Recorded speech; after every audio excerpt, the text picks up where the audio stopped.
Monday night on Fox, it's 24. Tonight, it's 21.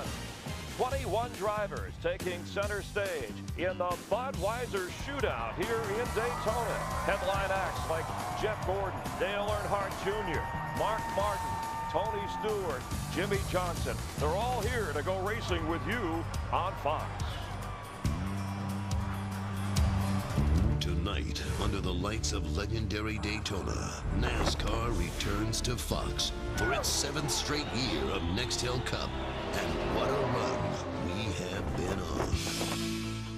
Boogity, boogity, boogity! Let's go racing, boys! It's gonna be a drag race! Wow! They touch! Side by side to the line! Kenton! Ooh, baby! Wow! Sadler had to look for Sauter. Here comes Kane!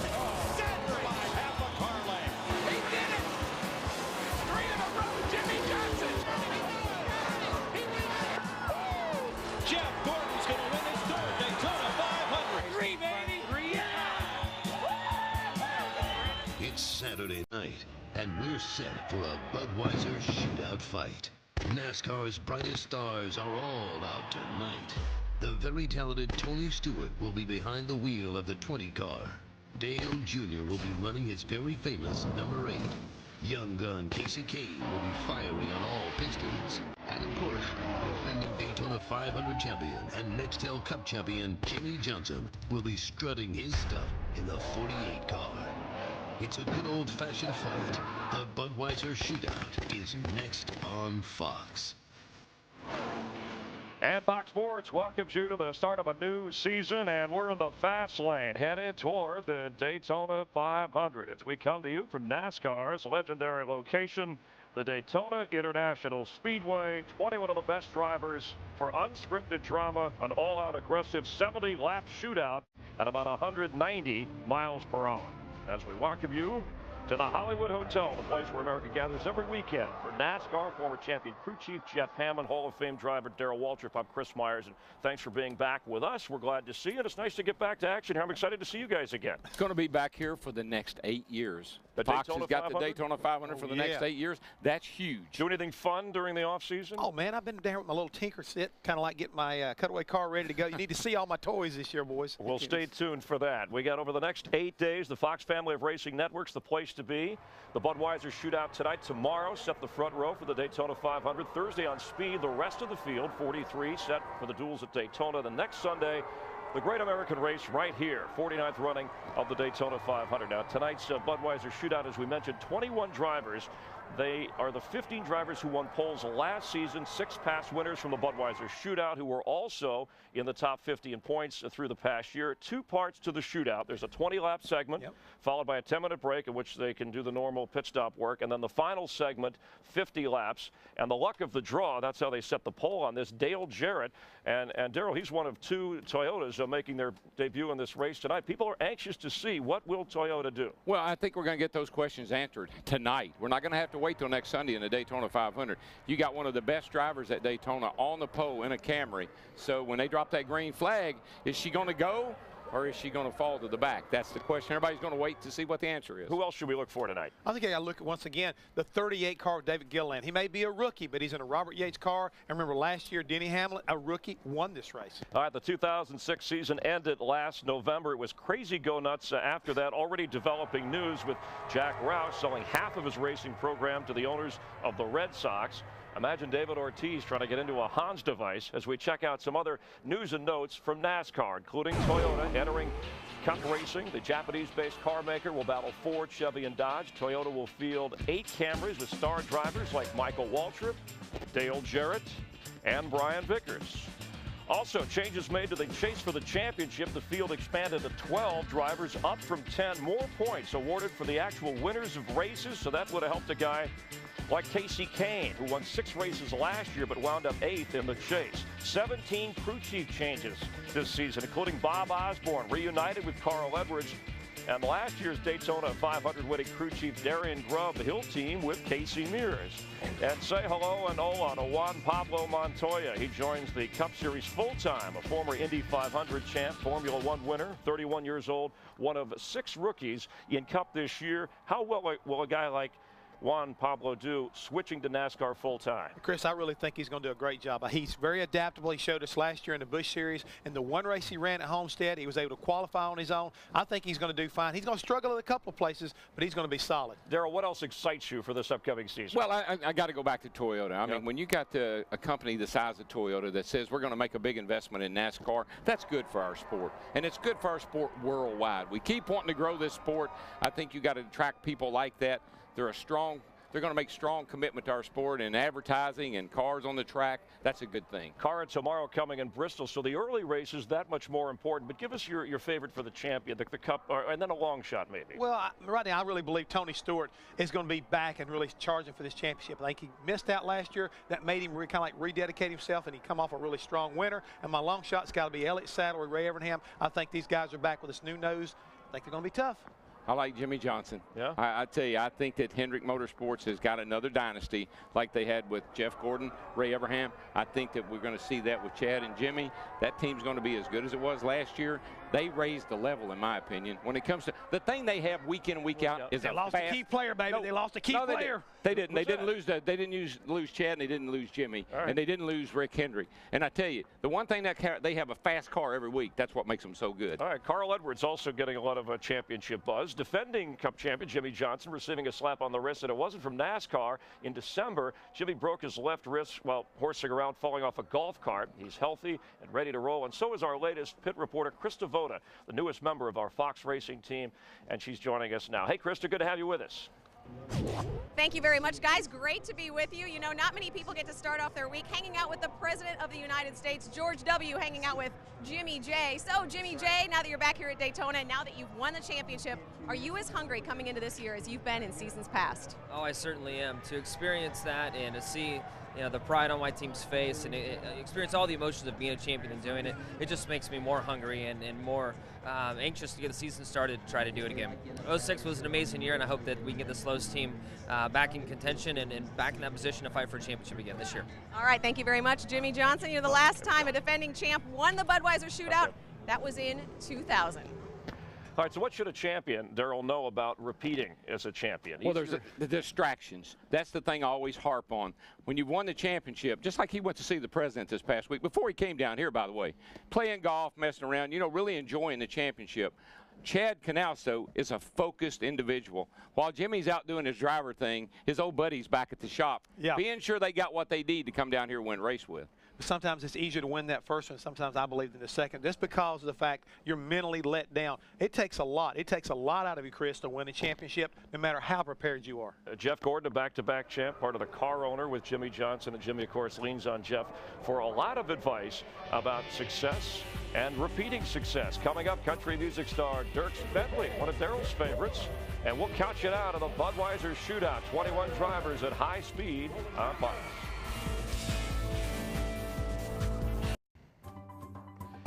Back at the Budweiser Shootout from Daytona. Real horsepower, buddy. Yeah, these are the famed Budweiser Clydesdales, kind of a different form of restrictor plates for these guys. Could cause a serious caution.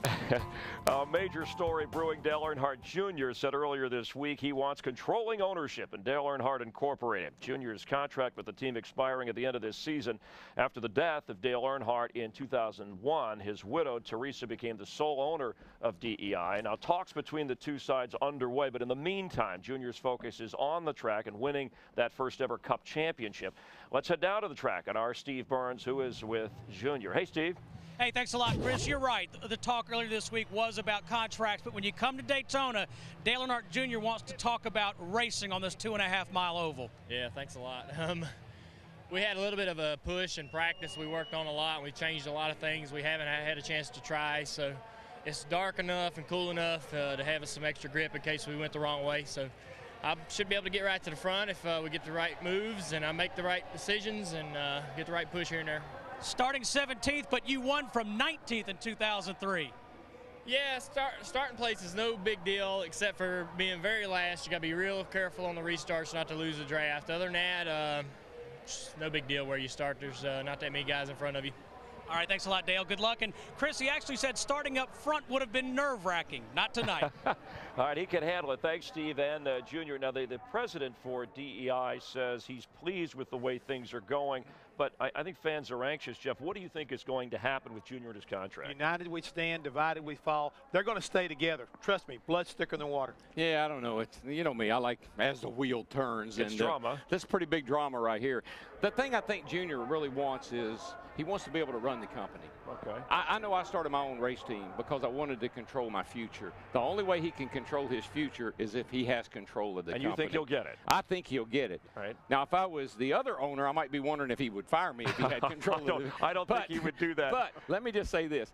I think what they're putting together over at Junior Motorsports is pretty special, too. I think they're doing a whole lot more over there than just getting ready to run a Busch car. All right, Junior's 32, third, his best finish in terms of a championship chase. What reason do we have? And maybe until this is settled, should we be optimistic that he'll get that championship? I think you got to believe right now. He had a very strong run last year getting back together with Tony Eury Jr. I think the spark is reignited. That's one of the reasons why they'll be back.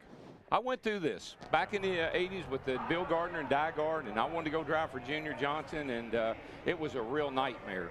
And we finally got it worked out, and I went to drive for Junior, and I won the championships and races. And I think Junior wants to win championships and races. I think he just needs to be where he wants to be. All right, so you'd be shocked, right, if he didn't it wouldn't surprise me if he didn't go drive for Richard Childress or for himself. That's still a possibility. All right, tonight's race, Fords, Chevys, Dodges, Toyotas. No Bentley entered in the race, but we do have country music star Dierks Bentley.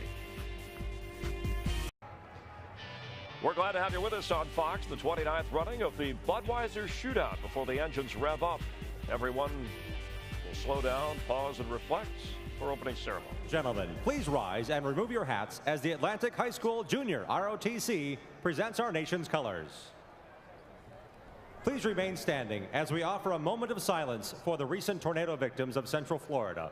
And Reverend John Long III of Tubman King Community Church delivers tonight's invocation. Before we endeavor to seek you, dear God, for ourselves, we ask that you look down with favor and be gracious on all who have been devastated by the recent tornadoes. And we thank you, Lord, for another day and for another opportunity, for the indomitable human spirit that is made manifest in competition and accomplishment. Watch over this racetrack and, if necessary, intervene to assure that this evening's event remains cloaked in safety.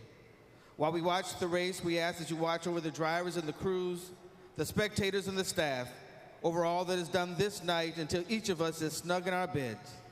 We pray and ask this in your most holy and precious name, and let the people of God say, amen. Race fans, please welcome Asylum Curb Records recording artist Cowboy Crush as they perform our national anthem. Oh, say, can you see by the dawn's early light what so proudly we hailed as the twilight's last gleaming, whose broad stripes and bright stars through the perilous fight o'er the ramparts we watched were so gallantly streaming, and the rocket's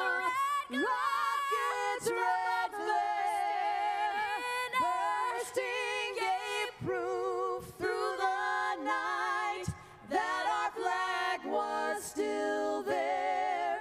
Oh, say does that star-spangled banner yet wave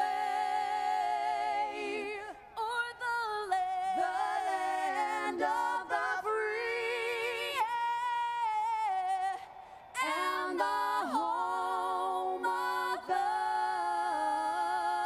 brave, the home of the brave, the brave. Let's hear it, race fans, for Cowboy Crush. With family and friends by their sides, the drivers ready to roll. The anthem, they always do it right, just the right touch in NASCAR. The Budweiser Shootout from Daytona, moments away.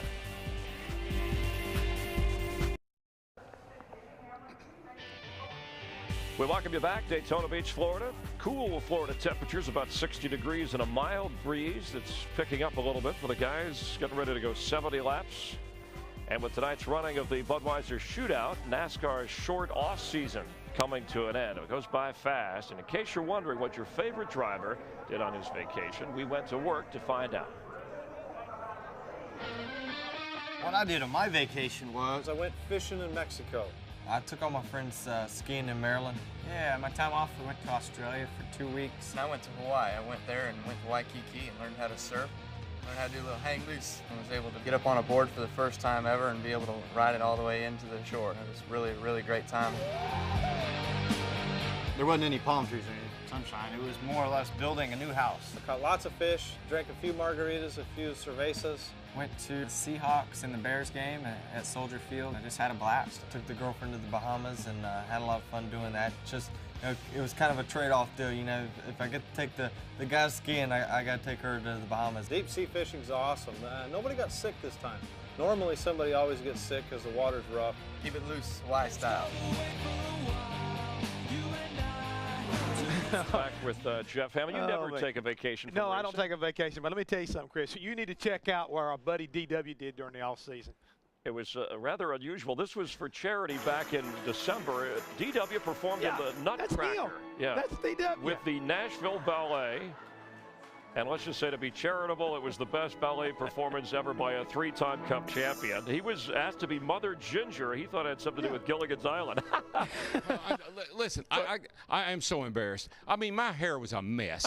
I didn't have time to get I didn't get my makeup right. I mean, I'm sorry. I normally would look a lot better than that. You could fit a whole race team, a pit crew. Did NASCAR impound that outfit, Darrell? There were 8 little children under my dress, and they all come running out, and I chased them off stage going, biggity, biggity, biggity, and they loved it. There you go. All right, well, Darrell getting ready with Larry and Mike to call the race tonight. Oh, come on, you got to lay off. He did it for charity. Why have I got to lay off of him?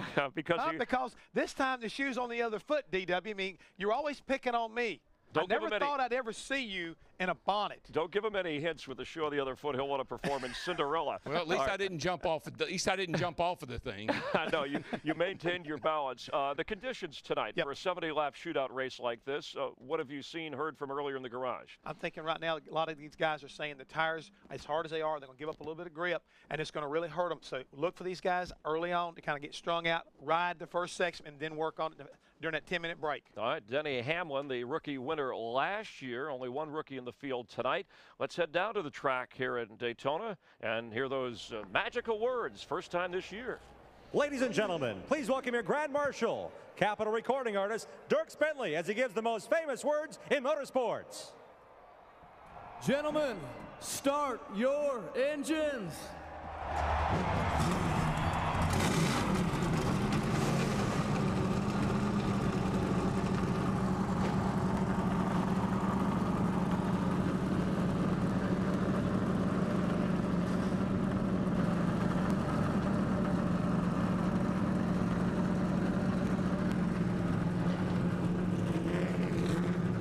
They'll be going 190 miles per hour. Did Denny Hamlin win the Budweiser Shootout for the 2nd straight year? Will Dale Jarrett win it for a 4th time? What about Kevin Harvick, still looking for his first Budweiser Shootout win? From the World Center of Racing, the Budweiser Shootout on Fox. Welcome back here in Daytona. Quick check on the weather conditions as we get ready to go racing. Jeff Hammond and I will be here throughout the night. Keep you up to date with things to get you set for the Budweiser Shootout. Let's head up to the booth. Our fellow News Corp employees, Darrell Waltrip, Larry McReynolds, and the man voted on NASCAR.com as the most popular play-by-play announcer in this sport, Mike Joy. Mike, congratulations on that, and looking forward to another great season. Thanks, Chris, and so are we, and what a way to kick it off. This is spring training. It's the first time out of the box. It's the first race, but, oh, by the way, the one-game World Series is just 9 days away, the Daytona 500. But what a way to start here under the lights in a race that dates to 1979, when it was the Busch Clash. 20 laps. Buddy Baker started on the pole, led the whole way. DW was second. You won it 2 years later. But for the last 5 years, the format is different. 20 laps, then 50 laps. So what will you do in those 20 laps so that you're sure your car is right for the final 50 laps? I'm the onboard computer. During this 20-lap run right here, I'm going to be on that radio every lap. The car's doing this now. Car's doing that now. I'm pushing here. I'm loose here. And I'm going to be telling them everything I can about that race car. So when I make that stop, they can adjust it up so I can run that last 50 wide open every lap. All right, Larry, it's a 20-lap sprint and then the 50-lap shootout. Can anybody here go 50 laps without a stop for fuel and tires? That's a question that 21 crew chiefs have been asking themselves for about the last 24 to 48 hours, because 50 laps is just outside of the window what the fuel mileage says they can run. But you can almost bet on this. There will be several of them, if we do not get a caution where they can come in and top off of fuel, they will gamble, because what's this race all about? It's not about a good finish. It's about winning the race. There's the field on the preliminary laps. And we'll go downstairs to our NASCAR on Fox All-Star Pit Crew, starting with race strategy and Dick Berggren. Indeed, tonight's race will be all about strategy. Not who has the fastest car, but who in fact has the very best strategy. In that second 50-lap segment, do you risk running out of fuel, try to go the whole way in that 50-lap segment, not pit, keep track position, or do you come in, get fresh tires, and have a faster car? As for the drivers, who do you hook up with? Kurt Busch starts in 19th position. Within the first 3 laps of the event, he is going to try to hook up with Ryan Newman, his teammate, who starts 9th. It's all about strategy. Let's go to Matt Yoakum. Last Sunday night, Tony Stewart text message his good buddy and Super Bowl MVP Peyton Manning. He said, now that you've won your Super Bowl, I need to go out and win mine, meaning the Daytona 500. He says success during speed weeks is all about momentum and learning. He hopes to gain a little bit of both here tonight. He also said 2 words should play major factors later tonight: timing and handling. The temperatures are much cooler, meaning you should start the chess match, your move to put yourself in proper position for the win tonight, much earlier than normal. He should know he's a 2-time winner of this event. To Krista Voda. Last year at this time, nobody really knew Denny Hamlin's name. After he won this event, he started walking differently, talking differently. He eventually bought his own airplane.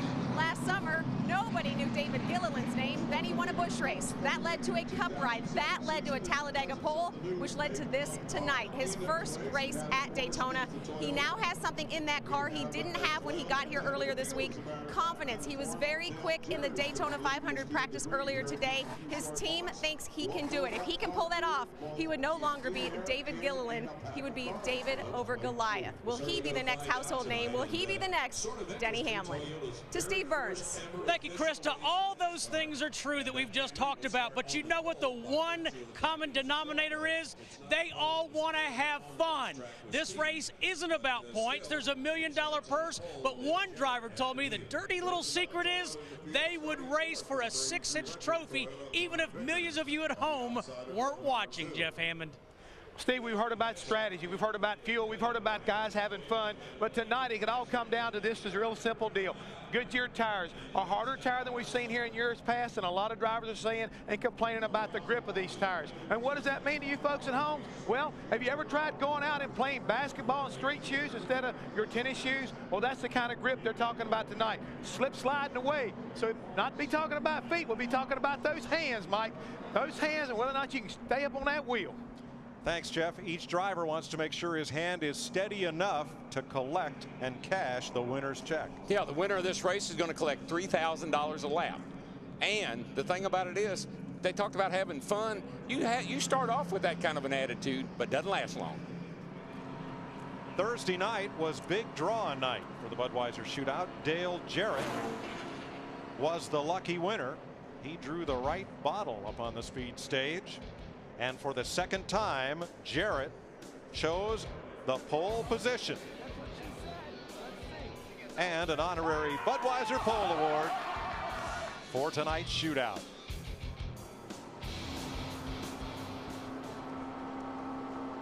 For the first time in Nextel Cup history, a Toyota in competition. And Dale Jarrett will start his Camry from the pole opposite Scott Riggs.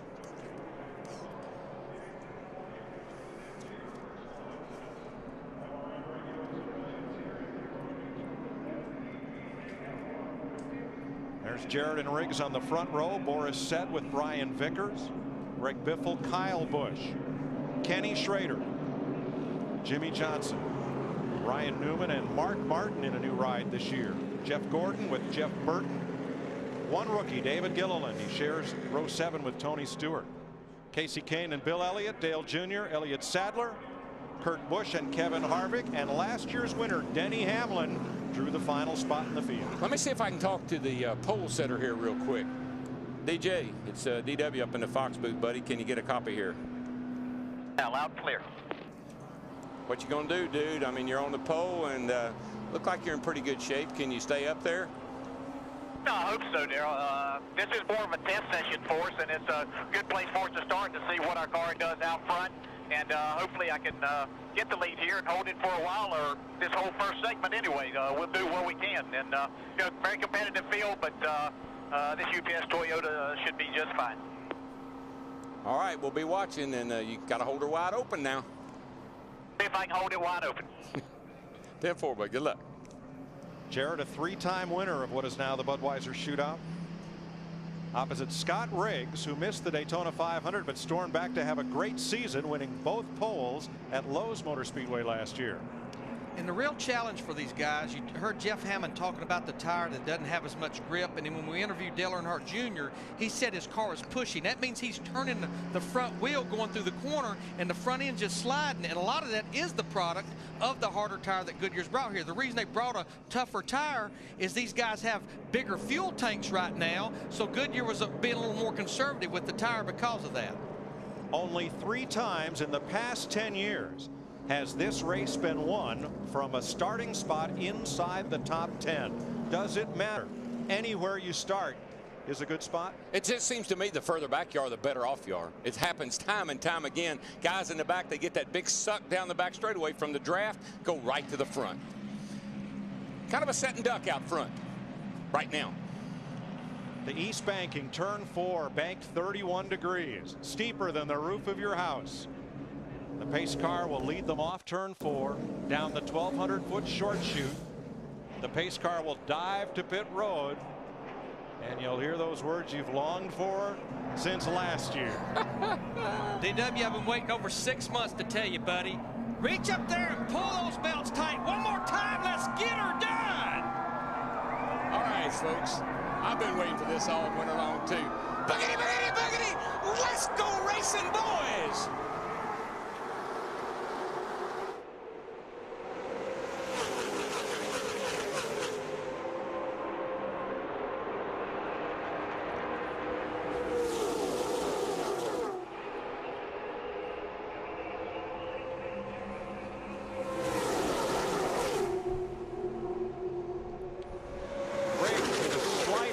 Off turn 2.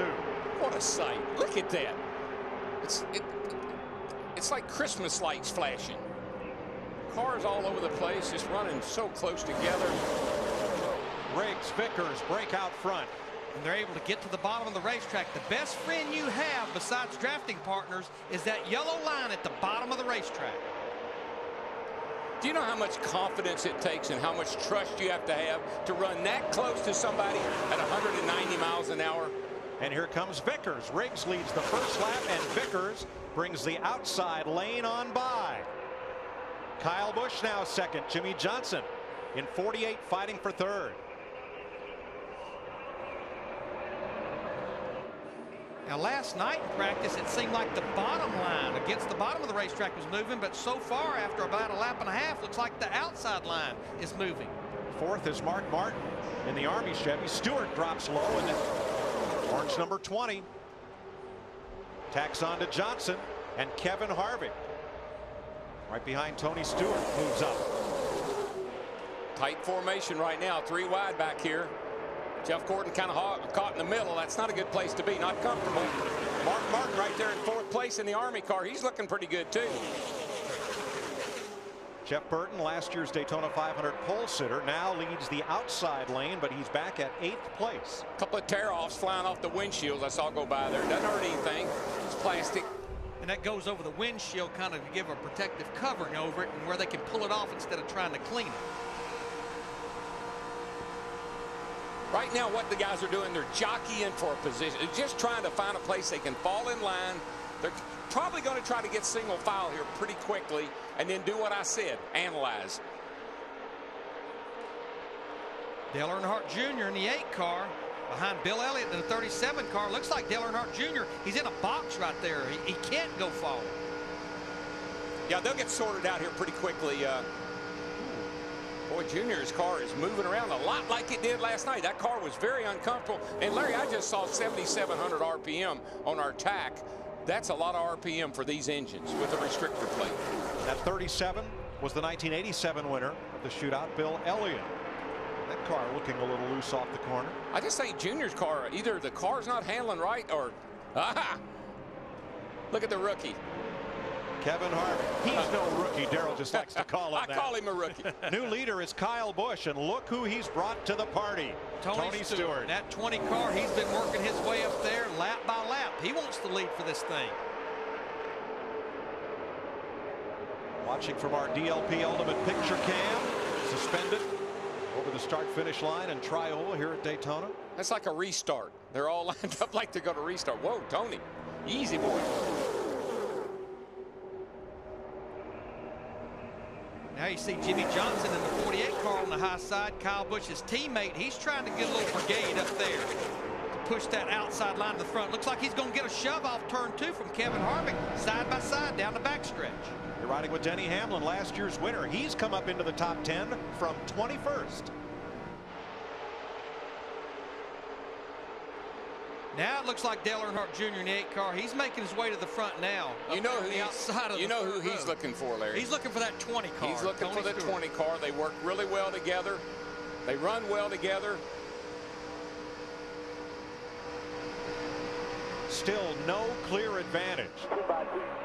5 laps complete, still double and triple file. Now they look like they almost had Kyle Busch in the 2 car trapped in the middle. You really can't go in the middle. It's either outside or on the bottom. Boy, that's so treacherous off of turn 2 when you come off of there 3 wide. You get to that dreaded old push they talk about coming off there, and something's got to give. Last lap, 184.5 miles an hour.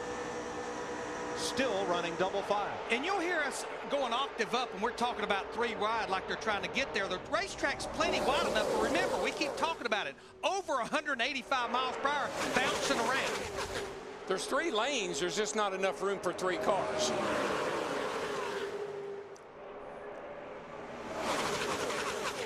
Back at 11th place is Jeff Gordon, 2-time winner of the shootout. Here's Dick Bergman. And almost as soon as the green flag dropped, Mike, he was talking about the water temperature going up in his number 24 car. Gordon with an overheating problem. To Matt. Dick, Dale Earnhardt Jr. and Tony Stewart, DW documented how they're such great unofficial teammates. As you see Stewart sort of shuffled out. The thing is, everyone else knows it too. They try to keep the 2 of them apart. They try to pin those 2 out so they can't work together. As you can see, they're not together now, but they're trying. And I wish you would look at that gaggle of cars behind them. I mean, they are still 3 wide off of turn 4. That's good news for Kevin Harvick, Dale Earnhardt Jr., and Kyle Busch, who lead this race. But look back there in the middle of that hurricane. We're having casual contact in that little crowd right there. Just saw Gilliland bounce off of somebody. I think it was Vickers, maybe he just bounced off of. Brian Vickers in the middle, David Gilliland. And that M&M's 38 up high. There they are. And in the inside, Denny Hamlin. Kenny Schrader in the 21.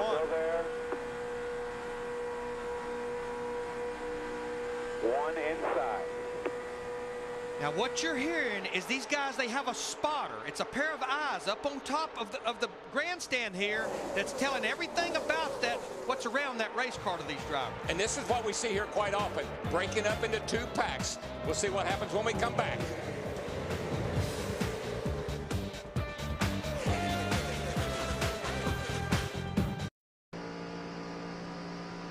Welcome back to the Budweiser Shootout, where it's been single file all through the break, and now things heat up. Kyle Busch to the outside. Yeah, Jeff Burton as Tony Stewart comes to second. Kevin Harvick still leads, but for how long? Here comes Stewart on the bottom. Not for long. Finally made it to the front. I mean, that car is fast.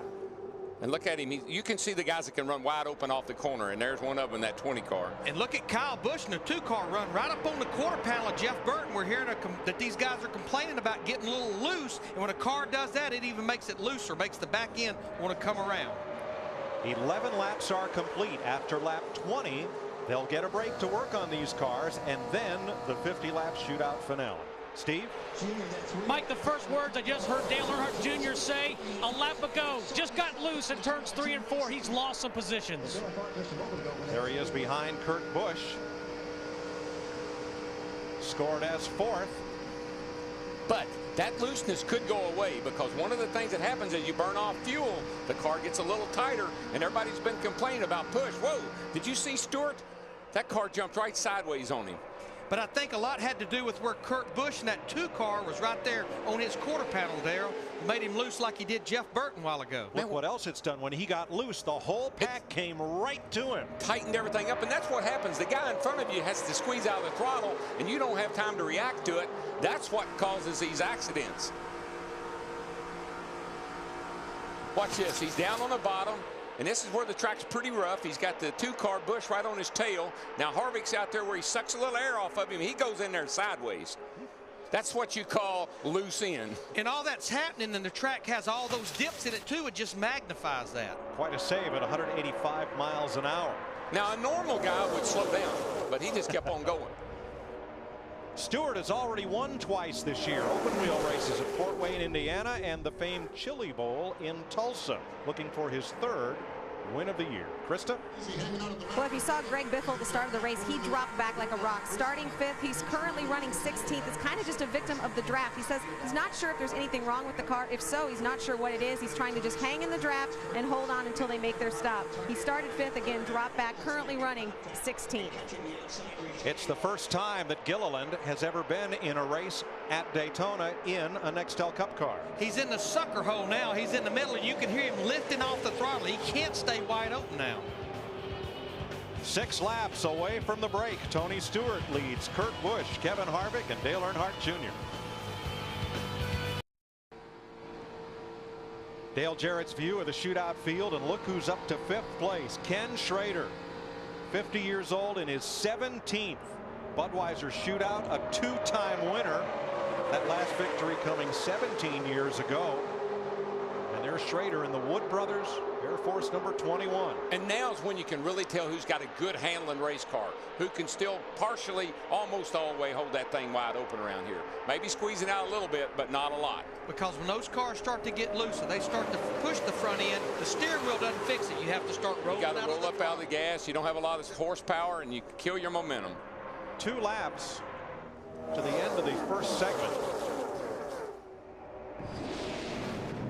And then they'll get a chance to work on these cars. All of these drivers will be competing in Daytona 500 qualifying tomorrow on Fox, 2 p.m. Eastern Time. They will not be using the same cars they're racing tonight in the Budweiser Shootout. You know, one car that was working his way to the front, now you see him back there, the DuPont, the 24 car, Jeff Gordon. Remember, Dick Berggren talked about the car is running hot. They put tape on the nose of these cars where the air flows to cool the water in the radiator. The more tape you put on it helps the aerodynamics, but it also can heat the water up. I mean, Larry, look at the opening he's got. He's got just a little bit of an opening at the bottom of the grill at the top, and then that teeny bitty hole at the bottom. That's not much opening for traffic. Couple more to the break, couple more. That was his crew chief, Steve Letarte. So you would have to believe one of the adjustments they'll make during this break is take a little bit of that tape off. And that upsets the balance of the car. So now you got to be able to remember, when I take that tape off, I got to maybe make another little adjustment to go along with it. Kevin Harvick from Bakersfield, one of 5 native Californians in this race. 4 drivers from North Carolina, 2 from Virginia.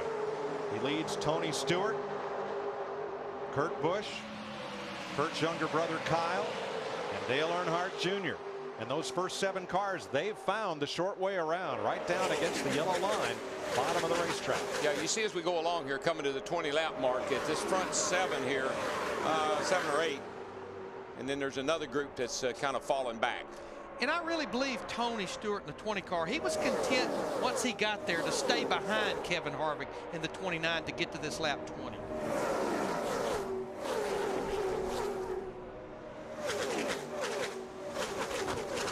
.20 complete, and as the field comes to the back straightaway, the caution is out.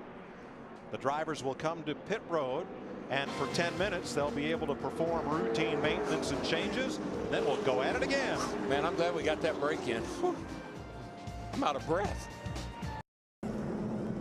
Pit road is open. 5 different drivers led laps in those first 20 lap segment. Here's Krista. The rookie David Gilliland just brought his car in for his very first pit stop at Daytona. The contact that was made with Kevin Harvick made his car tight. He thought the right fender was pushed in a little bit. That's the change they need to make. Matt. Tony Stewart has already shut his car off. Service has already been completed. Just taking a look at the front of the car and also around the side, you can see Jason Shapiro checking out the valence, but Smoke says the car really strong at this juncture. Steve? Well, Matt, Dale Earnhardt Jr. was really excited at the end. He told Tony Eury Jr., hey, man, we were getting it done. This car's pretty decent. I need to get some help. I'm tired of being the helper. The car was running a little bit hot, so they took a little bit of tape off the grill on the nose of the car. Dick Berggren. Well, Kevin Harvick has been leading this race for so many laps, and that's a big surprise because the car was not good in practice. It wasn't handling well at all. But before he came in, Harvick told the crew he had not lifted his foot off the floor since the drop of the green flag. Handling so well, he has been running wide open all the way. Just a tad free, he said. So they've adjusted the air pressure in the tires just a little tiny bit to fix that. Virtually no adjustments to the car that was leading when that yellow flag came out. Only one car on pit road had the hood up, and it was this one, the Lowe's Chevrolet of Jimmy Johnson. We'll find out why when we come back. We're at the break after 20 green flag laps. We have 50 laps to go in the Budweiser Shootout of 2007.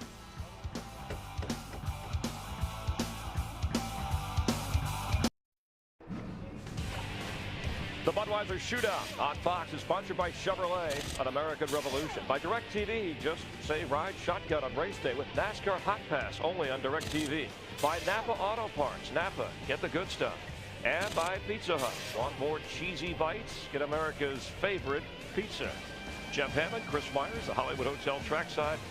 After 20 laps at the Budweiser Shootout, history made here, historic. Brian Vickers leading a lap in a Toyota. Kevin Harvick, your leader from back of the pack. What else has caught your eye? Well, what else has caught my eye? The aggressiveness of this whole group. I mean, ever since the start of the green flag or dropped the green flag, take a look at Dale Earnhardt Jr.'s car. They had to call down, tell him, or tell his crew chief, Tony Eury Jr., settle him down a little bit. Donuts on the side of a super speedway car, that's not something you normally see. And what about Dale Jarrett, pole sitter, falling all the way back? Now, you heard both Darrell and Larry talk about, sitting back a little bit right up front, not necessarily the place to be.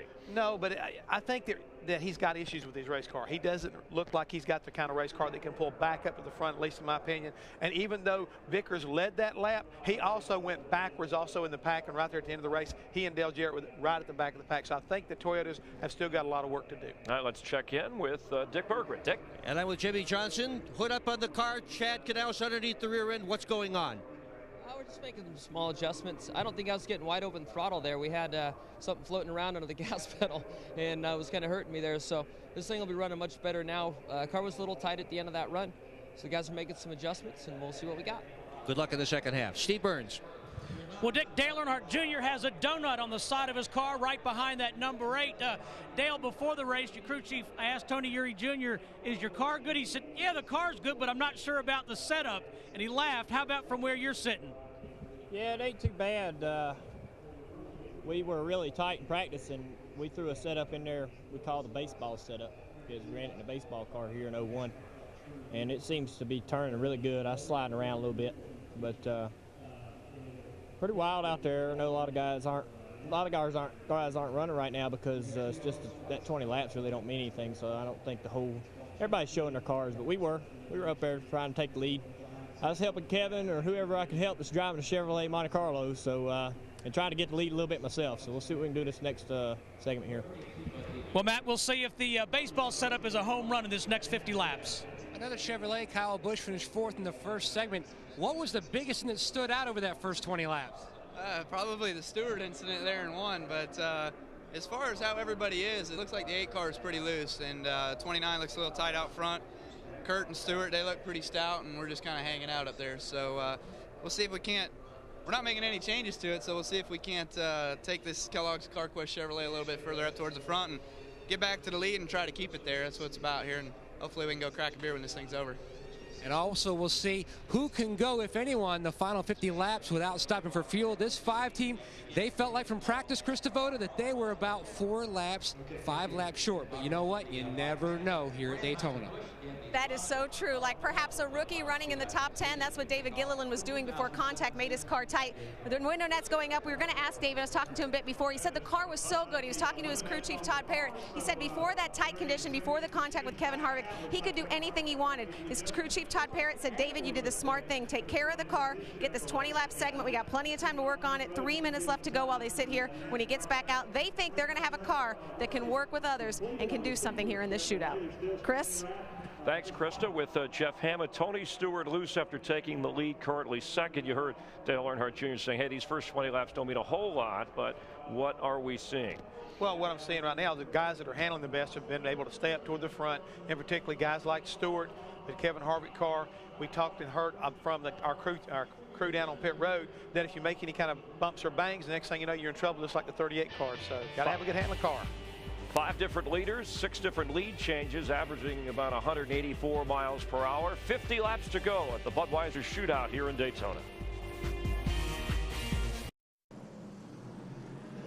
20 laps complete in the Budweiser Shootout, 50 laps to go. We've had the 10-minute break for everyone to make adjustment. Hood was up on Jimmy Johnson's car and that of Jeff Burton.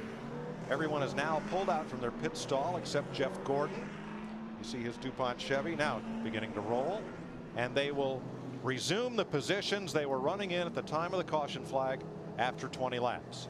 If you thought you could run 50 laps, you do not want to crank that engine or go out on the racetrack until they are ready to roll.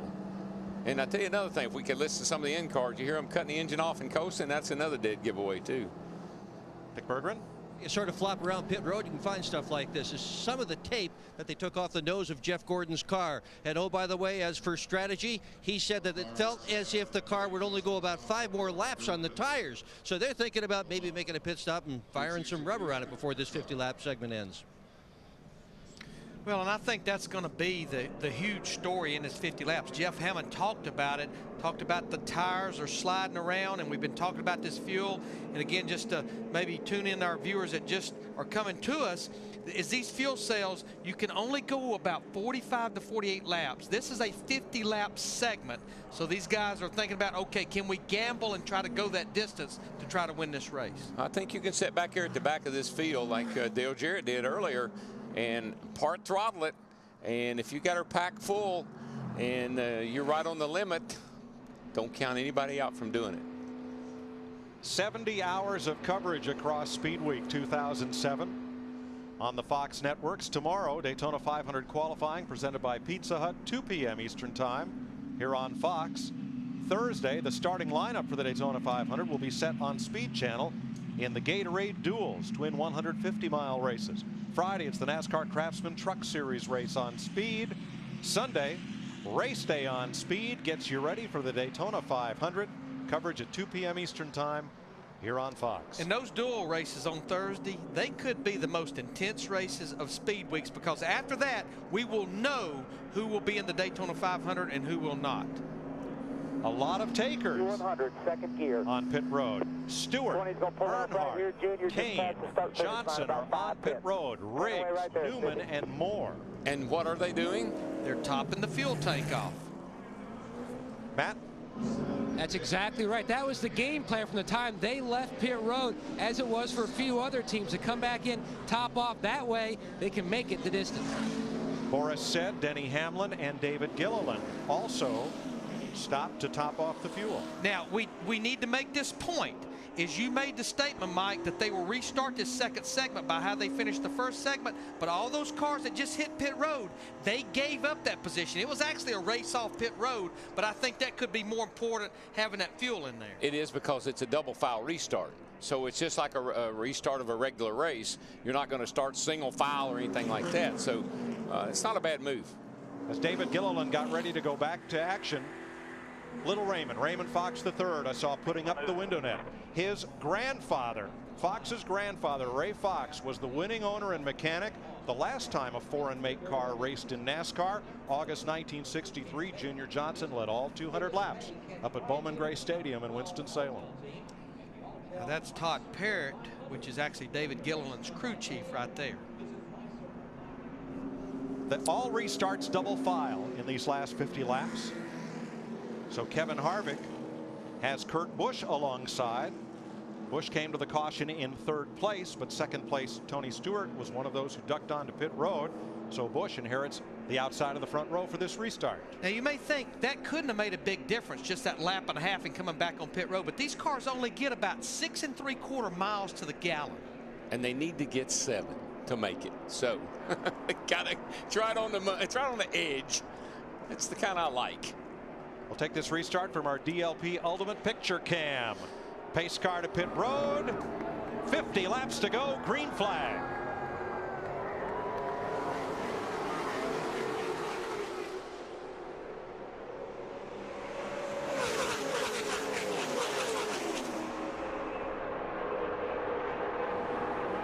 Casey Kane in the 9 got a great restart. He was able to give Jeff Burton a good push in the 31, who in turn gave Kurt Busch in the 2 car a great push. Kurt Busch the leader. Jeff Burton in second. Elliott Sadler in the Dodge 19 on the outside of Harvick for third. And here come the hounds. When you're sitting out front like that, you better pick the right lane to fall in front of. Look like, man, Harvick's car is loose on this restart, which tells me they probably freed the car up a little bit so it wouldn't be so tight at the end of this run. And Kurt Busch leads a lap for the first time in this Speed Weeks.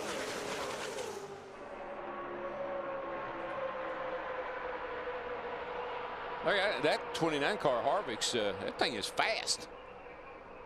Stewart trying to thread the needle on the right of your screen and takes it 3 wide or right up the middle and then drops to the outside. It's such great track presence when you know where you are and where everybody is around you without even having to look. You can feel it. I believe that's some of that sprint car training where you drive without a rear view mirror. We're going to let you feel it and enjoy all that surround sound and all this horsepower and 185-mile-an-hour speed. Let's crank it up.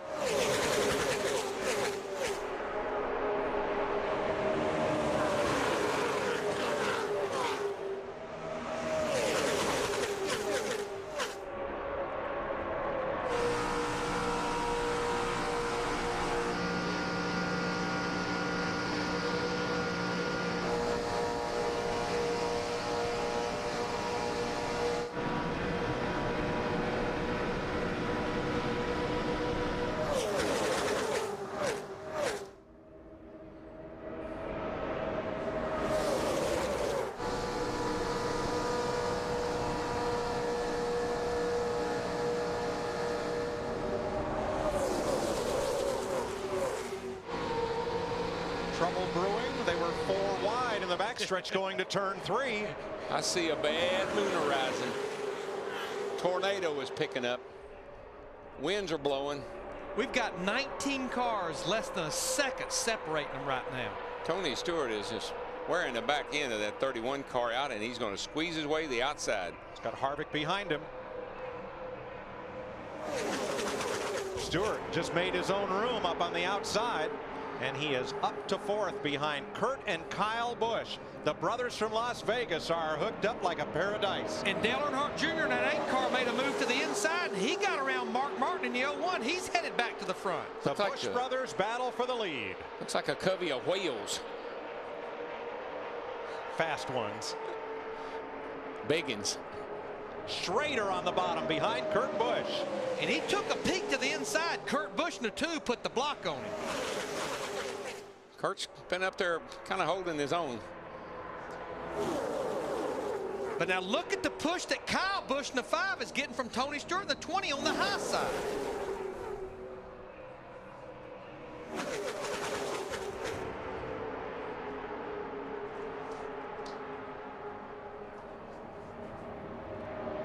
believe it or not, these guys know what they're doing.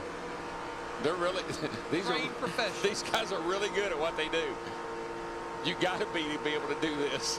185 miles an hour, closer together than people line up at the stoplight. And you can just see them bouncing around the whole time. You're not, a lot of times you're not steering the car. Ooh, contact. Ooh. Biffle and Schrader got together. Biffle in the 16 right in the middle. Everybody trying to scatter around him.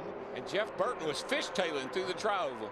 Looked like he had contact with Schrader's 21, and the loss of momentum sent the field scrambling to either side. Dale Jr. said that first 20 laps didn't mean anything. I thought he was just kidding. He wasn't kidding. No, he was not. Now they're showing what they got. Let's see that again. I don't know if I want to see it again or not. This is wild right here. Watch the 16, Biffle. Here comes Junior up under him. Oh, yeah. Bounced off Schrader, the 21, and bounced to the inside. And then watch the 29 got into the back of his teammate 31 of Burton, and they were fishtailing. The contact did not slow Schrader, but Biffle had to lift out of the gas. Last win for the Wood brothers at Daytona, July 1983, Buddy Baker winning the Firecracker 400. The Wood brothers have 13 Cup race wins here. Well, in 1998, two brothers finished first and second in this race. The Wallace brothers, Kenny and Rusty. Tell you what, I've been watching Kurt Busch, that 2 car. He's driving it out the back window about as much as he's driving it out the windshield. Last time through 1 and 2, he put the block on his brother Kyle Busch in the 5.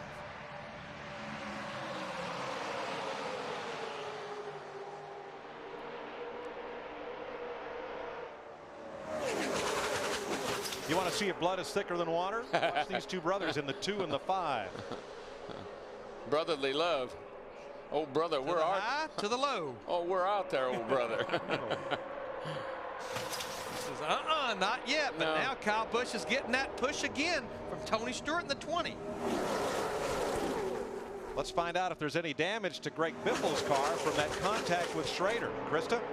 No word of any damage on the radio. Greg Biffle talking to his spotter Joel Emmons as we speak. Joel said, good job, buddy. You know, he just lost a little bit of momentum. He was running in the middle. He had been working on the bottom a little bit, but squeezed up to the middle, and that's when he got pinched in there a little bit. But he had a tight condition earlier. Said the car's working pretty well. Right now, he's just trying to run on the bottom and get some momentum back. He dropped from 6th all the way down to 12th with that contact. I think that's what Kyle was trying to tell Kurt. I'm a little better in the front, buddy. Follow behind me.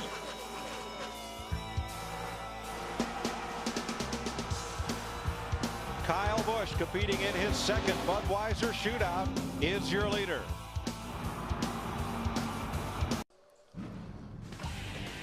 The Budweiser Shootout on Fox is sponsored by Toyota. Moving forward.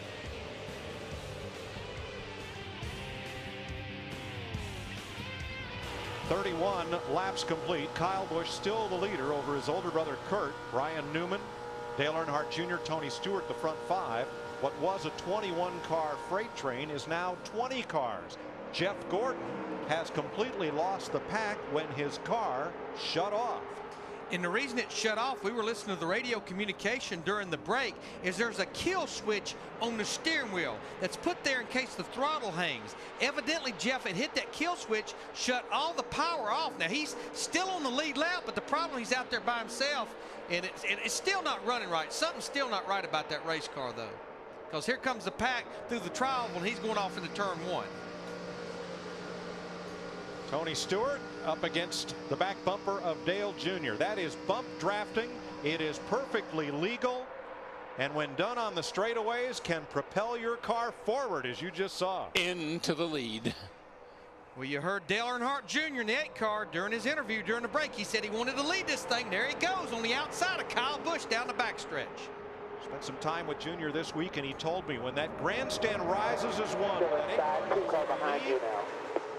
he can see them, he can sense it, and it's a huge boost to know that that sea of red is behind him. Here he comes, and here they come to their feet. He is so loose. He's got a car on his outside, Junior, and Tony right up under the back of him. It's really dancing that car around. Kyle Busch in the 5, really. In the 5, that's what I'm telling you. He's doing a great job of hanging on that thing in the circumstances. And Junior's not going to get the lead that time.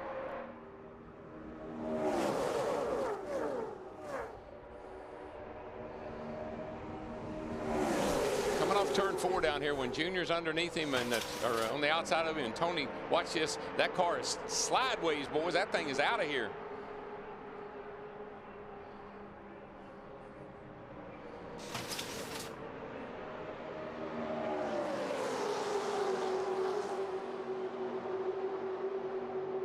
Jeff Gordon down on the apron. Will Pitt, his Hendrick Chevrolet. I think he'll probably just take it to the garage here because being a couple laps down with only 37 laps to go, not a lot you can salvage there. I think he'll make that left-hand turn to the garage, and he will. This is a non-point race. It's for pride, position, bragging rights, and purse. Right now, the cars that are going to really shine are the guys that have the best handling race cars. We're at that point in the race where you'll start to see these cars kind of spread out a little bit more. And this is when you have trouble. Jeff Hammond. A few minutes ago, we thought maybe Jeff Gordon had a problem with his kill switch, Mike. Right here is the kill switch that's on the steering wheel in case his throttle does stick. If he bumps this button, it will kill the engine. That's what we thought had happened early on, but obviously it's a lot more serious than that. Now, Jeff Gordon was a little long diagnosing that because usually on their car, when you hit the kill switch, a red light illuminates on the dash, and the light was not on. So he did not initially think that was the problem. But when he reset it, the car did take off. Now, oh, look at Harvick, and the 29 car got real loose there in the middle of the pack. Go in the middle. Just about lost it there. Yes, he did. His voice went up about as high as ours did.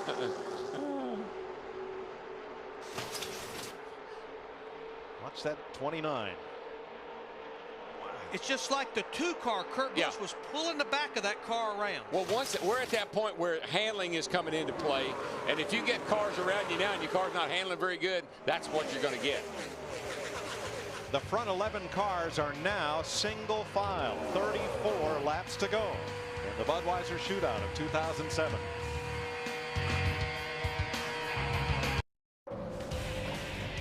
The Budweiser Shootout on Fox is sponsored by the new Ford Super Duty, built to work harder for you, and by Lowe's, proud home of Jimmy Johnson and Team 48. Kyle Busch continues to lead. He has led since lap 28. Tony Stewart on his tail. Kurt Busch, Elliott Sadler, Dale Earnhardt Jr., Jeff Burton, Jimmy Johnson. That little threesome up on the outside there, the 8, the 31, and the 48. I think they're going to try to get a little run up on the outside here. 20 of 21 starters still in this race. Let's go to the garage and meet the other. Krista? Yeah, Jeff Gordon watching his crew take a look at the car. Jeff, riding around by yourself at Daytona, never what you want to do. What happened to your car? I couldn't even do that. We have some kind of electrical problem going on in there. It just kept cutting in and out, and I'm just glad it didn't happen right in the middle of a big pack. We had one of those nights going anyway. You know, we had overheating problems right from the beginning, and then we had some handling issues towards the end of that run, and you know, these tires are really, you know, really having a hard time getting a hold of the racetrack, and track's fast. So, you know, it wasn't our night for the DuPont Chevrolet, and hopefully that 500 car's got a lot more form next Sunday than this one did tonight. All right, Jeff Gordon hoping the bad luck is out of the way for the rest of the speed weeks, guys. Thanks, Krista. Dale Jr. climbed the hill in turns 1 and 2. I don't think he scraped the wall, but he didn't miss it by much. But Darrell had pointed it out.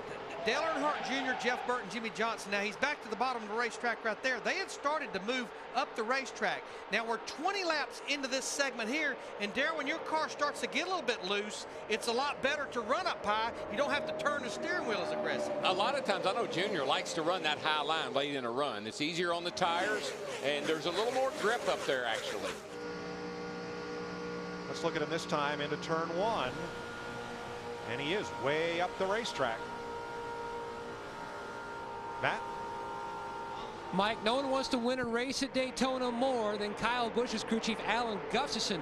He grew up about 7 minutes north in Ormond Beach, Florida, graduated from local Seabreeze High School, and spent a lot of time in the garage of Smokey Yunick, the late innovator in NASCAR, who won here so many times and all throughout NASCAR. He said the biggest thing about their package, they've improved in all the different areas, but especially with the driver. He's learned to be so patient and smart in restrictor plate racing. Dick? And Kurt Busch, car number 2, currently running in the 3rd position, also being very smart and very patient about how he is running his race. His crew chief, Roy McCauley, a few moments ago told Kurt Busch, just hang in there. We're going to be very tight on fuel. Steve. Well, Dick DW was right. Dale Earnhardt Jr. wanted help from the 31 and the 48. Junior's crew chief Steve Mills says the problem is, Junior, they can't get to you. That's why he's not getting any help. He's making some progress, though, up on that outside. He seems to run high in 1 and 2, and then he drops it down to the inside in 3 and 4. 1 and 2 down low is a lot rougher than it is up high. 3 and 4 is pretty smooth around the bottom. So I think he's really working his car, trying to find where it runs the best. There's no question now that we are 22 laps into this run. We've got 27 laps to go in the race. You see them starting to string out just a little bit. That's a sign that a lot of these cars are starting to handle pretty bad. 21-year-old Kyle Busch from Las Vegas, leading 2-time Nextel Cup champion Tony Stewart. Welcome back to Daytona. Something new in our coverage this year. This is no video game. This is Fox 3D. We're going to be able to replay and analyze incidents by isolating a single car and showing you just about any possible angle from the virtual rendition. That's going to be very cool. Right now, that car, we're going to Earnhardt Jr. in the 8 is 5th behind Kyle Busch, Tony Stewart, Kurt Busch, and Elliott Sadler. Casey Kane, I believe that was the 9 car, got real loose. Just about hit the wall coming out of the tri-oval there. Battling Mark Martin. This is for 7th place. And Jeff Burton in the 31 up behind him, just to the outside of Mark Martin. You can see it just about got down. Boy. I mean, that's about as close as you can come to spinning out and not spinning out. That was a wreck that never happened. Pretty well stacked things up behind them. I was going to say about that 3D cam. We're going to love it. I don't know if the drivers are going to like it or not, because we're going to be able to see a lot of stuff. Now a 4-car breakaway. The Busch brothers with Tony Stewart and Elliott Sadler have some distance on the field with 22 to go. And if indeed these cars are cutting it close on fuel, and I think we can be pretty safe to say they all are, that's about the best that they can do right there is stay in that configuration. We've got another car that's retired, Ryan Newman, the 12. We were getting a report that he felt like his motor was starting to go sideways. Newman had run as high as 3rd. Here's Dick Bergman. Well, Larry Mack, they may be cutting it tight on tires as well as on fuel. Kurt Busch, 2 consecutive laps, talked about the car pushing, coming off the turns. So tight, he said, that he almost lost it. We heard Jeff Burton say the same thing. The pace is torrid. The tires are wearing. It's hang on tight time. And when that thing starts to shove that nose, it's abusing that right front tire, and it's not going to get any better. No, and what happens is it starts to shove the nose. You turn the steering wheel more and more and more to make the car turn the corner. Then all of a sudden the back end jumps sideways. That's what we've seen a couple of times here already, like on Casey Kane's car. Even though he had a little assistance, that's kind of how it looks. Dale Earnhardt Jr. not the only driver who's found his way to the top of the racetrack in turns 1 and 2. 21 laps to go in Daytona.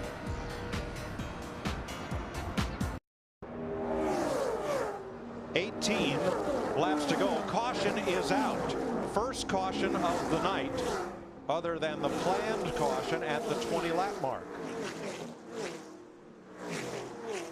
You can about be safe to say there's about 19 drivers and 19 crew chiefs that just went. No, boy, we can come and get 4 tires. They are throwing calculators and notepads and everything on the ground. So why did we even bother? Well, 4 times this race had gone caution-free. Tonight will not be the 5th. And everyone who was nervously wondering as the laps wound down, and so did the fuel load. It's time for those 7 men over the wall to earn their keep, because in this instance, unlike during the break after lap 20, once you complete your service, the first car that leaves pit road will be the first car in line among those who choose to stop. Now the pits are closed. Red flag waving, red lights on. But Larry, for the teams that intended to gamble, what does this caution flag mean? I mean, it throws it out the window. There's no question. We're going to get this race restarted with about 14, 15 laps to go. You've got to have 4 tires, and of course you go ahead and you put the fuel in it and make adjustments based on knowing that this is only going to be about a 12 to 15 lap run. I'm going to get me 2 tires, and I'm going to get me just a teeny bit of gas, and I'm getting out of here. What are you going to do? I'm going to get 4. These tires are sliding around so bad, I believe I want 4 tires, and I bet you most of those drivers down there too. Tony Stewart, you are a 2-time national champion. It's time to earn your money. Well, I'm with Larry. I want 4 tires. Jeff Hammond, how about you? Mike, you guys, tell that driver up there to be quiet and drive the darn thing. Let us crew members and crew chiefs put the tires on there. That isn't what we called you about. What are you going to do? 4 tires. 4 tires. Let's check up and down. I'm gonna be by pit road entrance before you get done. Let's get down to pit road. Krista? Well, this caution is very good news for Denny Hamlin. Despite coming in and topping off before the second segment began, this team was preparing to be 4 laps short on fuel. So this is very good news for the defending Budweiser Shootout that they have a chance to put more fuel in their car. Matt? A lot of conversation on Kyle Busch and Tony Stewart's radio. Now you're hearing some crew chiefs tell their drivers, make sure you don't slide your tires, keeping open the option of just taking some fuel only. Stewart says his car is great. Kyle Busch says my car's a little bit tight. Let's see how the strategy plays out. Steve? Matt, this pit stop caution may also be a big break for Dale Earnhardt Jr. He said, I felt like my right front tire was starting to tear up. Dick? When that yellow flag flew, you could hear the relief in Kurt Busch's voice when he called to his crew and said, 4 tires. He wants to be a little bit on the free side. That's what they're going to try to set the car up for. Kevin Harvick, who pits right in front of him, has an engine problem. He's losing power. Everybody's on pit road. All 20 cars come to the pit lane during this caution for debris in the front straightaway near the entrance to pit road. Denny Hamlin, 4 tires. David Gilliland, 4 tires. Tony Stewart in the 20 car, 4 tires. Kyle Busch in first, out first. The 19 car, Elliott Sadler, took 2 tires. Kyle Busch, the 5 car, 2 tires.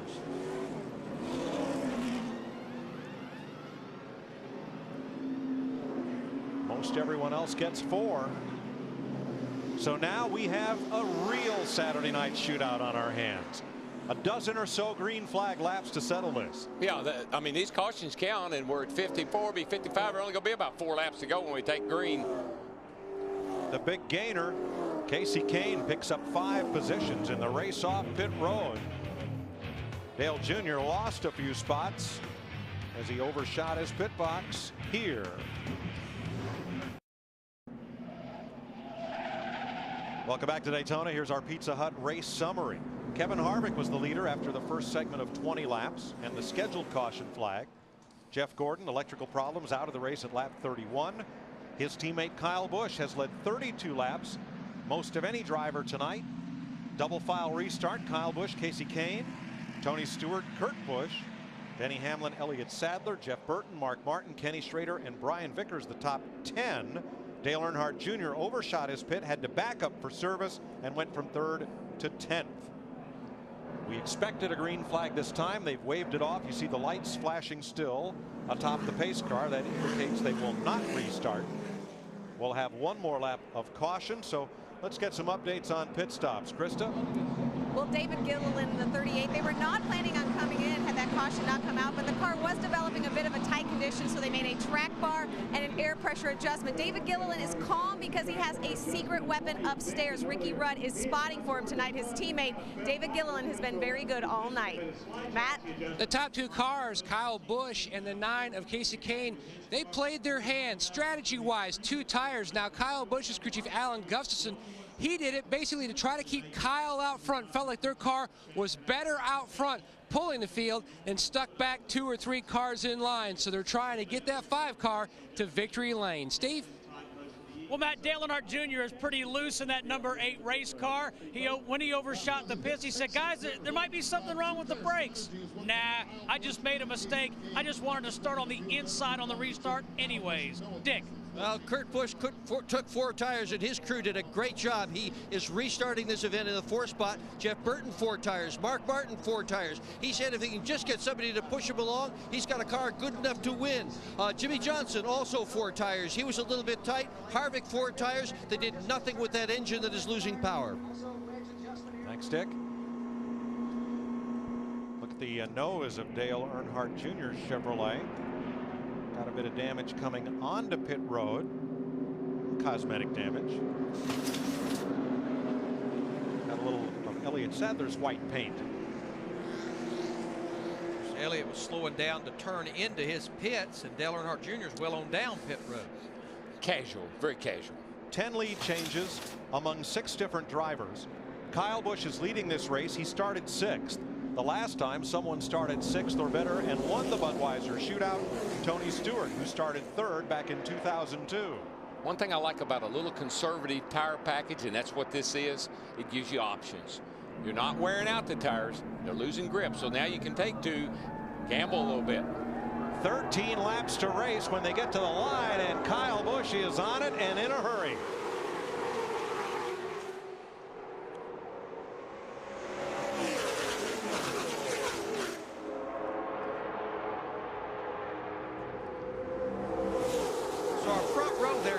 Kane and Kyle Busch, like Matt reported, they have the 2 tires, and I'm not sure there would be speed in the left side tires, Darrell, but I just wonder, can they maneuver it like they need to versus those guys that have full fresh tires? Yeah, if you're sitting out front, don't have to do a lot of maneuvering. Just protect that yellow line like that and hang on.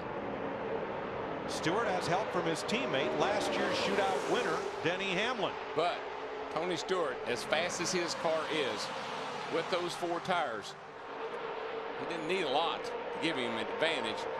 And look on the outside lane as Jeff Burton drops very low and is back in line. In the outside lane, the Dodge boys have hooked up. Outside, bottom of 3, bottom of 3. And you cannot go below that yellow line and advance your position. They looked at as out of bounds. Burton, when he had to back off, lost that momentum, precious momentum, and got freight trained on the outside. Now he's trying to work back up. Oh boy. And there goes Kurt Busch. He's in trouble. The wrong way. He's in trouble. That number 2 lost his drafting partner. Boy, and he was up there fighting for the lead. Speaking of fighting, Mark Martin's car went way up the racetrack. That's the Army car just in front of Dale Jr. And Kyle Busch draws ahead just a bit of Tony Stewart. They think being out front's the place to be, and I believe it is too. That 5 car made a good move. But like you mentioned, Darrell, that's what he's got to do right there. And Tony Stewart got him just a little bit loose right there, but he's got to protect that bottom. If someone's going to pass him, they're going to have to do it on the high side. Yeah, and he's been a little loose in. We've seen that earlier tonight, particularly on these restarts. Look who's coming. Gilliland in the 38. Pulls up. Passes Sadler. And now David Gilliland, the only rookie in this race, is back up into the top 5. And here comes Jimmy Johnson squeezing his way in under Denny Hamlin. Denny Hamlin, the 11, opened the door just enough to let Jimmy Johnson in there. Yeah, he couldn't come down because Jimmy was there. Starter has both hands outstretched. 10 laps to go.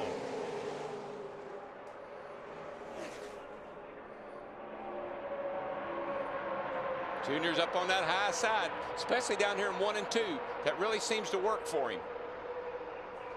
That keeps that engine wound up. Gives him a good run off the corner. He just doesn't have a lot of help there now. But you can see him go right by Denny Hamlin in the 11. Shoot off that corner and down the back straightaway. Hamlin fights back. Whoa. That looked funny. Still outside, clear. Clear all around. Kyle Busch, Tony Stewart, and look who's 3rd, the rookie. Last year, Denny Hamlin won this race as a rookie. David Gilliland has never raced a Cup car at Daytona, but he doesn't know what it won't do. He's up to 3rd. No, but his crew chief knows what it'll do, and he's got a good one. And now they've shuffled Jimmy Johnson in the 48 car to the high side. He's going to go all the way back to the 7th position.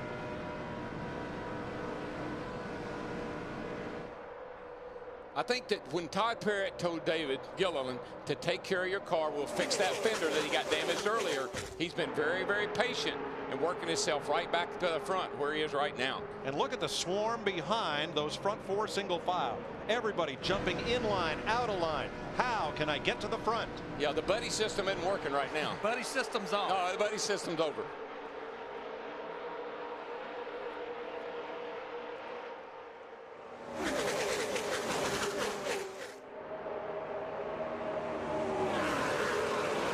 Front 7 cars, single file, double file from there on back. And wait till next Sunday on Fox when the Daytona 500 starts. 43 of these cars. Boy, did you see what? Here he goes. They almost opened the door for him. Oh, I knew that was coming. He got him loose going in, switched over from the right to the left real quick, got him loose, pushed him out of the way.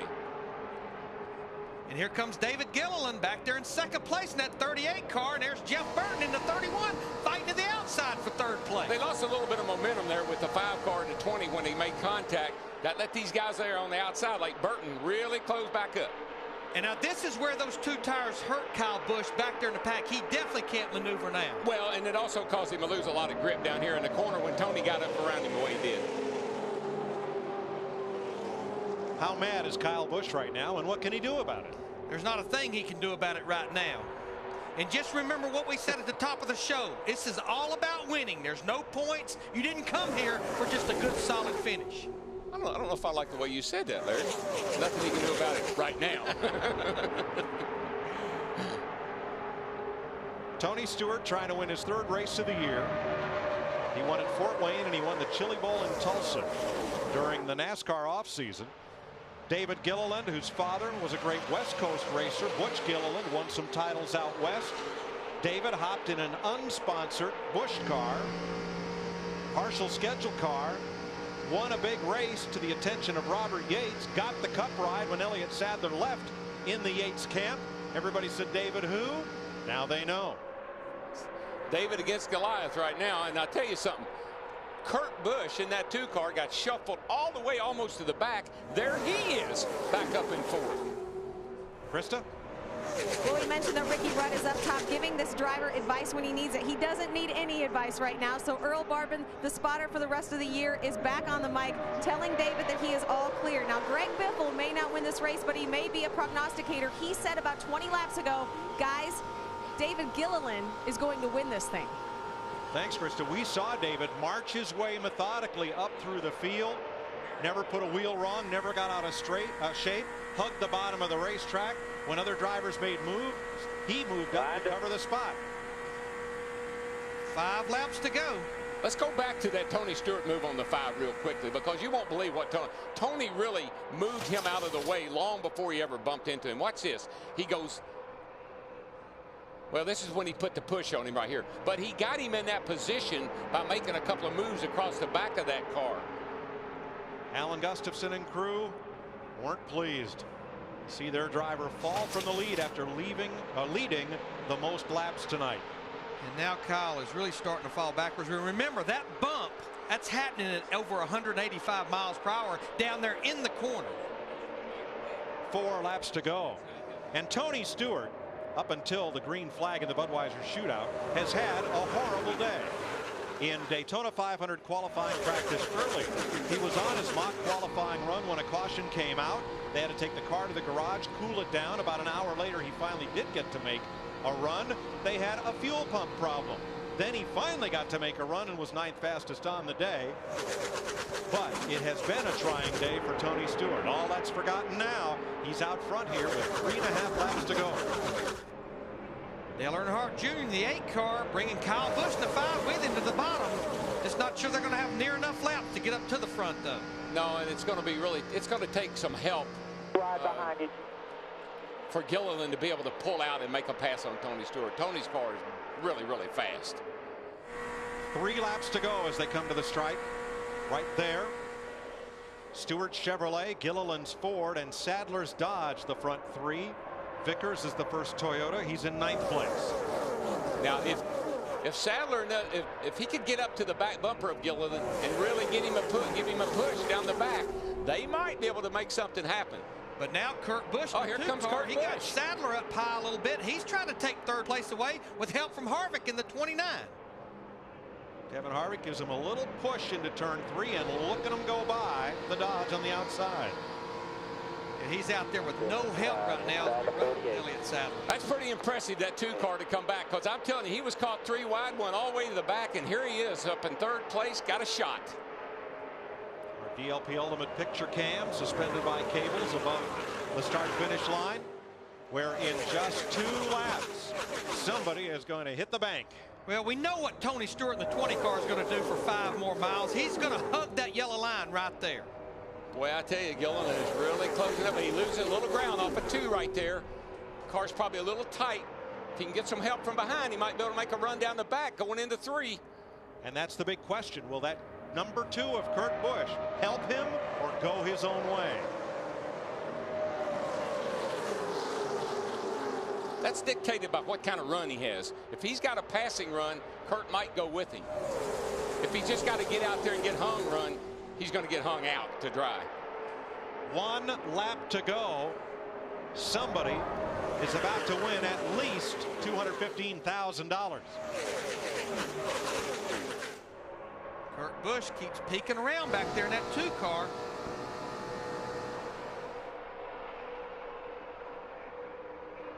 You got to get closer together than that. Dale Earnhardt won this race a record 6 times. Jeff Gordon, 3-time winner. Nobody else has won more than 2. Excuse me, Dale Jarrett's a 3-time winner. Nobody else has banked more than 2. Tony Stewart could win his 3rd right here. Here they come for the flag. Whoa. Big crash. Denny Hamlin involved. Stewart, Gilliland, Busch, the finish. Tony Stewart wins his 3rd Budweiser Shootout as Elliott Sadler and Denny Hamlin come across the line in a shower of sparks. Last year's winner in the infield wrecked on the last lap. Within about 200 yards of the start-finish line. See, I think I've seen Everhand cars torn up more the last couple of laps of races than anybody cars I can remember. And Kyle Busch, who led the most laps, has to be satisfied with 7th. Nice job, Tony. And how about the rookie David Gilliland? That's pretty impressive, boys. Finishing 2nd to Stewart by 13/100ths of a second. Because he got there shoved he into is. the back. Thank you guys. Yeah. This is awesome. But you know what this does? It just gives him more and more confidence every time he has a run like this. With a team like he has, Todd Parrott on the pit box, the way that car runs, yeah, I'd say they got a lot to look forward to next Sunday. Elliott Sadler and Dale Earnhardt Jr. both okay. Jr. drives away. And Denny Hamlin climbs out. Last year a winner. This year crashed on the final lap. I wish you'd look at that. Both the Rays cars torn all to pieces. It's amazing. Now again, these are not the cars that they will race in the Daytona 500 and in qualifying tomorrow. Stewart has a signature celebration. Not sure he'll get to do it here tonight, but let's look at this finish. Watch the 19 and the 11 and the 8. I think Junior got in the back of Elliott. And nowhere for Denny Hamlin to go. And Elliott then went down the hill, down the track into the 11, almost turned him over, and here comes his teammate Casey Kane and rams into the side of the 11 car. Greg Biffle was also involved. And you know, Mike, none of these cars are their Daytona 500 cars, but a lot of them are their backup Daytona 500 cars. Hard to tell if Sadler was already a little loose when Dale Jr. got to him, but there certainly was enough contact to send him around. This look here may give it to us. Looked to me like the 8 probably got into the back of the 19, just enough to turn him. Yeah, right there. Doesn't take much at that kind of speed.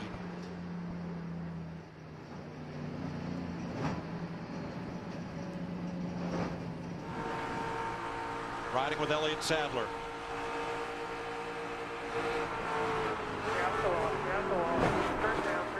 Boy, that was a hard lick on Denny Hamlin, the 11.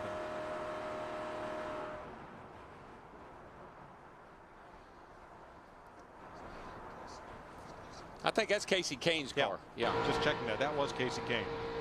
Still inside. You got all the help. Yep. Yeah. There's Sadler. Yeah.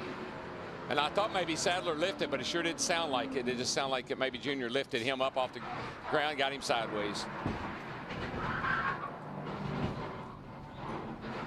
This ought to tell the tale right here. Now let's use our Fox 3D here, which uses GPS positioning to show where the cars were when things started to happen. See that little nudge? Little bump right there. And away they went.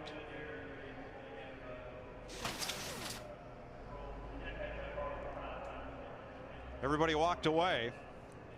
That's the good news. But there are some badly damaged race cars.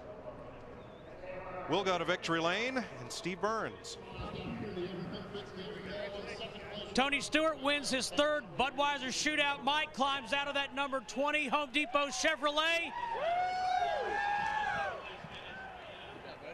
Gets congratulations from Greg Zippadelli. And Tony, you said the other night this was the happiest you had ever been coming into a season.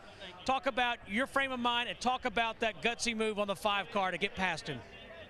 I mean, we were really good. We speed-wise, we were unbelievable. But you know, with 2 Chevys up front like that and a Ford behind us, I was a little nervous. But I was sandwiched in between some Busch brothers before the caution comes out. But we just, you know, I knew when we came out of the pits and saw that the 9 car took 2, and I knew the 5 took 2, but that at least got us back with the 5, and that's who I wanted to run with. We were really good combination together, and I was wondering if the tires were going to become a factor, and I finally got a chance to really push him real hard into one once, and it got him loose, and then he went up the track a little bit, and then when he tugged it down, I caught him right there and didn't touch him, but just caught him enough that you know, Goodyear's really put all of us in a bind with this hard tire. It's just so hard to drive these things after you get laps on them, but you know, that was the save of the year. I mean, Kyle did an awesome job, and I don't know how many guys could have saved that car. He did an awesome job catching it. All right, thanks. Congratulations, Tony. Krista? Chevy! Perhaps he feels like a winner, that's for sure. As David Gillen pulled his car up, your crew chief Todd Parrott said, now that's what I'm talking about. Can you even put into words what you're feeling right now? No, just a lot of excitement, you know, just very proud to be able to bring home the M&M's Ford Fusion, you know, a great finish. You know, our main thing is to try and get this thing started off this year, start off with a little momentum, and I really, really feel like we have a great chance coming in here. You know, Todd Parrott and all the guys at the shop worked their tails off all winter, and I think the 2 tests and this coming out like this just shows how very hard they've worked, and Robbie Yates Racing is back, and I'm just proud to be a part of it. All right, we're excited to see what you can do on Sunday. To Dick. The terrific run to finish in 3rd position. What did you need to get those other 2 cars? I keep building my restrictor plate program, whether it's the team or myself. I feel like we're getting closer, but the gold World Beer Cup car for Miller Lite did great in the shootout tonight. Terrific job. Matt? We've caught up with Dale Earnhardt Jr. Jr., what happened on that final lap?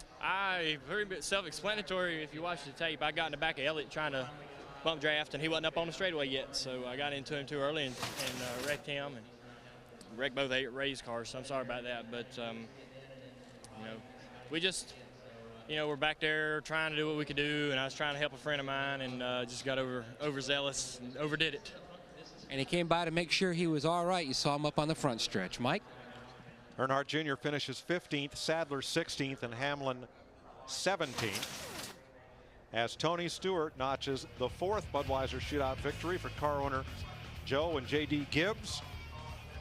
His own 4th win in this all-star sort of race. David Gilliland, the rookie, gets the glass slipper, 2nd place. Kurt Busch, Jimmy Johnson, Kevin Harvick.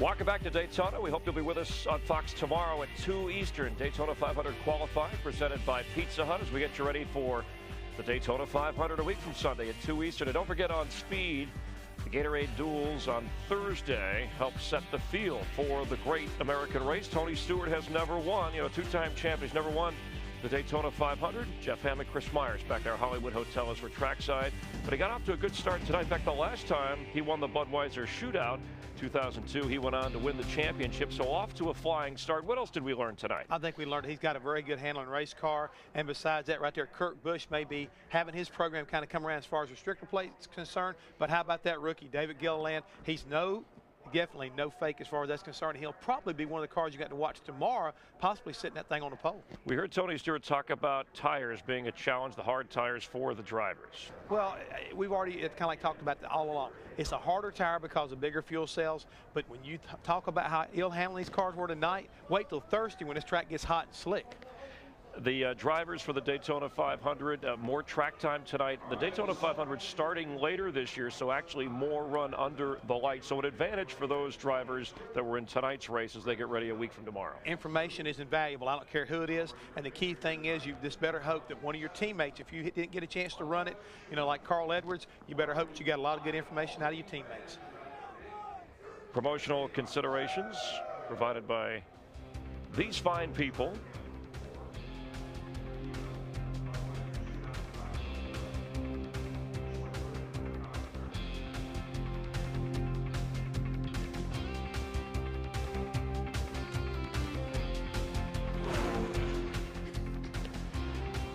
The Budweiser Shootout here at Daytona, 21 drivers, and Tony Stewart pulling into victory lane. High-speed action tomorrow at 2 Eastern on Fox, qualifying for the Daytona 500. And we hope you're with us a week from tomorrow for the Daytona 500. For all of us, thanks for watching NASCAR on Fox.